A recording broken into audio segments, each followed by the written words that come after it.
Samantala, mataas naman na kalibre ng baril at mga bala na gamit umano ng mga miyembro ng Communist Terrorist Group ang narecover sa isinagawang operasyon ng Mountain Province PNP. Magbabalita dyan si Patrolwoman Grace Kibyaena.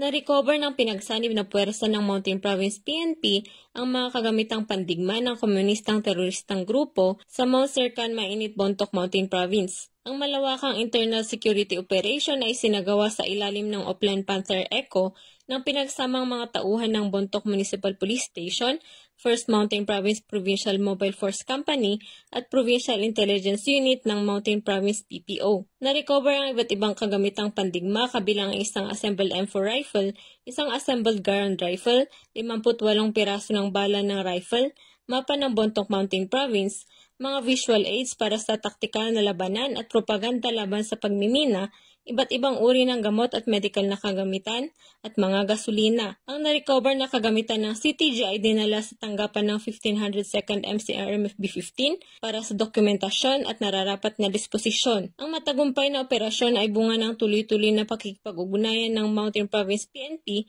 sa mga sumukong CTG. Patuloy naman ang panawagan ng mga otoridad sa mga residente na makipag-ugnayan sa himpilan ng pambansang pulisya para sa anumang impormasyon na makakatulong sa pagbuksan ng terorismo sa buong rehiyon ng Cordillera. Mula dito sa rehiyon ng Cordillera, ako ang inyong PNN correspondent, Patrolwoman Grace Kibyaena, alagad ng batas, tagataguyod ng balitang pulis.